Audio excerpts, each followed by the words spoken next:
రేపు పొద్దున ఆస్తి పత్రాలు ఇవ్వడంట, మన ముఖాన్ని ఒక జిరాక్స్ కాపీ కొడతాడంట. మీరు ఇక్కడ ఉన్నారమ్మా, మీరు ఇంతమంది ఉన్నారు, మీ చెల్లెలికి పెళ్లి చేయాలి, మీ అక్కలకి ఆడబిడ్డ, మీ ఆడబిడ్డల్ని బయటికి పంపించాలి, కట్నాలు ఇవ్వాలి అంటే మీరు పెళ్లి చేసుకునే వాళ్ళు, ఆడబిడ్డను పెళ్లి చేసి అత్తగారింటికి పంపించేవాళ్ళు మీకు ఒరిజినల్ స్టాంప్ పేపర్ ఇస్తే తీసుకుంటారా, లేదంటే జిరాక్స్ పేపర్ ఇస్తే పెళ్లిళ్ళు జరుగుతాయా? ఏది ఒప్పుకుంటారు? మీకైనా కష్టం వచ్చింది, వెళ్ళి ఒక ఫైనాన్స్ వడ్డీ వ్యాపారి దగ్గరికి వెళ్ళి నా ఆస్తి పత్రాలు ఇవి అని జిరాక్స్ ఇస్తే తీసుకుంటాడా? బ్యాంకుల్లోకి వెళ్ళి నా జిరాక్స్ పెడతాను నాకు ఇవ్వండి తీసుకుంటాడా? ఒక ఆధార్ కార్డు రావడానికే దేశంలో దశాబ్దం పాటు వాదోపవాదాలు జరిగినాయి, దశాబ్దం పాటు. అలాంటిది land titling act, land grabbing act ఇది. మీ భూముల్ని దోచేసే చట్టం ఇది, నీ సొంతదారుల హక్కుని తీసేసే చట్టం ఇది. దాని గురించి ఒక్క మాట మాట్లాడాల. మన ఏం అసెంబ్లీ దేనికి ఉంది? కూర్చొని చెమ్మాచెక్క ఆడుకోవడానికి మన అసెంబ్లీకి వెళ్ళేది? అడ్డం వస్తే బూతులు తిట్టడానికి అసెంబ్లీ ఉన్నది? దేనికి ఉంది అసెంబ్లీ? దేనికి ఉండాలి అసెంబ్లీ?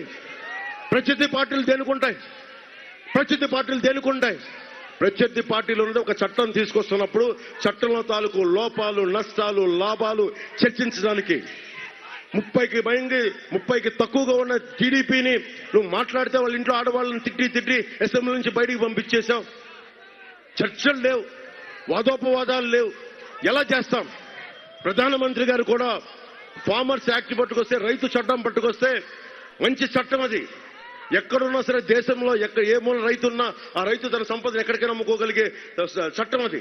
కొంతమంది రైతాంగానికి నచ్చల, అందరూ వచ్చి రోడ్ల మీద ప్రొటెస్ట్ చేశారు. మోడీ గారు లాంటి బలమైన నాయకులే చట్టాన్ని వెనక్కి తీసుకున్నారు. ఇది మాట్లాడితే భారతీయ జనతా పార్టీ కేంద్రం పంపింది, వాళ్ళ చట్టాన్ని అమలు చేస్తున్నాం అన్నాడు. ఇక్కడున్న ఎమ్మెల్యే కానీ వైసీపీ నాయకులకి, వైసీపీ పార్టీకి అడుగుతున్నాం, అది కేంద్రం ముసాయిదా పరిశీలించమనే పంపుతుంది, అమలు చేయమని పంపలా. దీంట్లో కష్టాలేంటి నష్టాలేంటి ఒకసారి ఆలోచించండి అంటే కూర్చోబెట్టి ముందుగా మీరు చెప్పండి. 50 ఎకరాలు వాళ్ళ ఎమ్మెల్యే కొడుకు దోచేశాడు, ఒరిజినల్ పత్రాలు పెట్టుకొని 50 ఎకరాలు దోచేశాడు, భయపెట్టి బద్దలు కొట్టేస్తామని. రేపు పొద్దున వాళ్ళ వచ్చి మీ ఆస్తి మాకు కావాలి అంటే ఏం కూర్చోరు? మనం అంటే వెళ్ళంటే మన ఆస్తి అంట, వెళ్ళి కొత్త చట్టం ప్రకారం మన దగ్గర ఉన్నటువంటి ఆస్తి గవర్నమెంట్ రెవెన్యూ ఆఫీసులో ఉంటుందంట. రెవెన్యూ ఆఫీసులో కూడా ఎంఆర్ఓ, దాని గురించి పై అధికారం వాడి దగ్గర ఉంటుందంట. ఆ వ్యక్తి దగ్గర ఉంటే మనం వెళ్ళి ఆ ఆస్తి నాదని ప్రూవ్ చేసుకోవాలంట 90 రోజుల్లో. మళ్ళీ నాదని ప్రూవ్ చేసుకోకపోతే ఎవడో పట్టుకెళ్ళిపోతాడు. ఇక్కడ ఉండే స్థానిక ఎమ్మెల్యే, దోలెక్కిన ఎమ్మెల్యే లాంటి ఎలా పట్టుకెళ్ళిపోతాడు.